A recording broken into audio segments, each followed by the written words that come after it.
Good evening, flogs and flogettes. It's your boy BD3 coming at you live down under in Australia with a cheeky glass of Sly Grog gin, which if you haven't tried from Victoria is absolutely brilliant. But today we are talking about the winners and losers of the Summer League so far. Now we've had quite a few games. They jam as many games in as they can over the Summer League. So we've got a good data point to effectively break down who's done well and who has not. So without any more gilding of the lily, let's get stuck into it, get a drink into you, and we're going to talk about the winners and losers of Summer League so far. And the first winner, by far, has to be Reed Shepherd and the Houston Rockets. We knew Reed could shoot, we knew he was a lights-out shooter, but his self-creation and his ability to manipulate the defense has been phenomenal so far, right? Houston have absolutely nailed this pick. The thing that interested me the most about this is that in the most recent game, right, they started throwing defensive sets at him. They were doubling him. They were just trying to get the ball out of his hands. And when you're doing that already in Summer League to a player, it shows that you are scared of what this player can do. And they should be. Reed is an absolute winner and he looks like an absolute menace on the offensive end. Can't play defense to save his fucking life, but you know what? You don't live and die by that, right? In the NBA. He's going to be a great asset for them moving forward. Now, I'm not as high on as many of the Houston Rockets players as some other people. People like Jalen Green, I think they should just move off, get some value, and drop Reed Shepherd into that starting lineup. I think he's going to be absolutely killer for them. First winner, Houston Rockets. First loser, though, unfortunately, we've got to look the other way. And we can't go past Alex Sarr and the Washington Wizards. Alexander Sarr, sorry. I really like Alexander Sarr. I think he's a good player. I love defense, so I think he's a kind of player that really suits what I like to see, but his offensive game has been absolutely non-existent. It's just fucking not there. Let's be honest, right? And it's not his fault. He's not, even in the NBL when he was playing for Perth down here, right? Yes, he was getting some points, but that's just because the level, he's just so much bigger than everyone else, right? And we don't have the athleticism that a lot of the players over there do. And he was able to get easy buckets. Right now, he's not able to get those easy buckets, so he's forcing these harder shots, and he just doesn't have the offensive game for it. It reminds me of when fucking Dwight Howard was trying to do stuff other than just dunk on people sometimes, right? And it took Dwight a few years to really get that footwork down and become that offensive hub. Now, Alexander Sarr could get there, but he's not there yet, and he's really struggling, and I feel he's going to struggle this first year because Washington just doesn't have anything else around him. The good news for them is Bob Carrington is playing out of his mind, but I'm not sure that's enough to bring them up. They're going to force themselves to rely on Alexander, and I think he's going to struggle offensively. So first loser, Washington Wizards. Next winner, the Los Angeles Lakers. Not for Bronny, although he's not a loser either. But for Dalton Knecht, I think in the games that he has played, he's been excellent and he looks like a fully formed player. Now, this is the big difference, right? When you draft an older player, you want a ready-made player that can come in and add to your team immediately, right? He's not an Usman Deng style player where he's just gonna be a developmental player for the next 5 years. You need him to come in and participate and actively help your team immediately. And Dalton looks like he's absolutely gonna do that.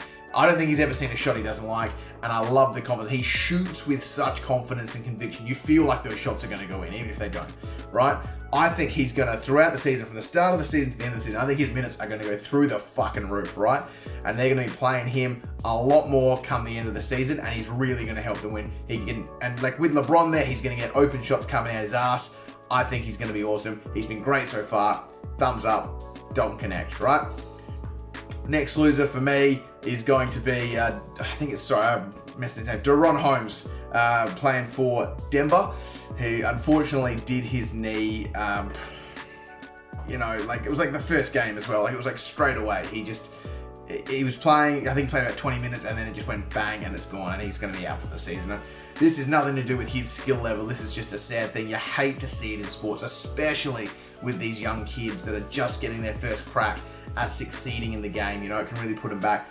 But it happened a couple of years ago with Chet, where he got done in those exhibition games with LeBron, and he bounced back after his redshirt year and had an amazing year. And I really hope that the same thing's going to be possible for Deron. He seems like a really smart, switched-on kid, really determined. And Denver's probably a perfect spot for this to happen because they don't necessarily need him this year, right?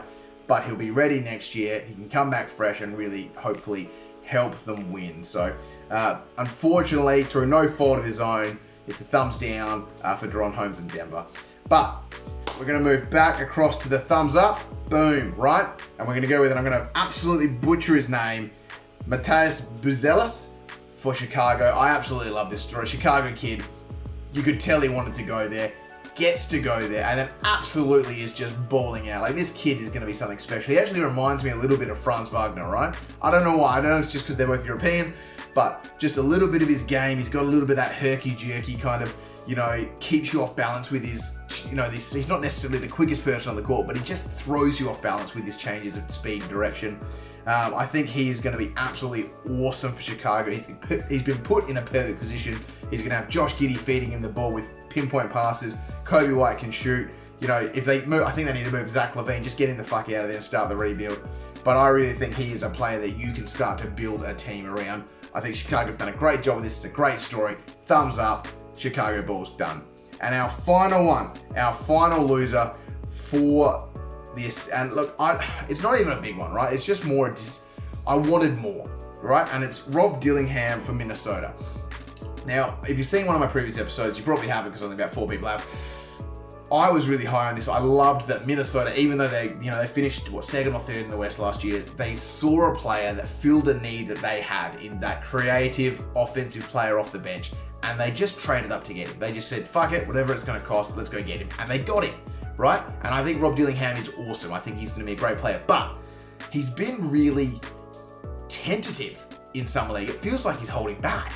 Because in college, he was this offensive juggernaut, right? He just wanted the ball and he wanted to shoot it and he wanted to score every opportunity. You knew what was going to happen when Rob had the ball, right? And now it just kind of feels like he's trying to fit into a mold or a role maybe because he's moved to this, this title contending team.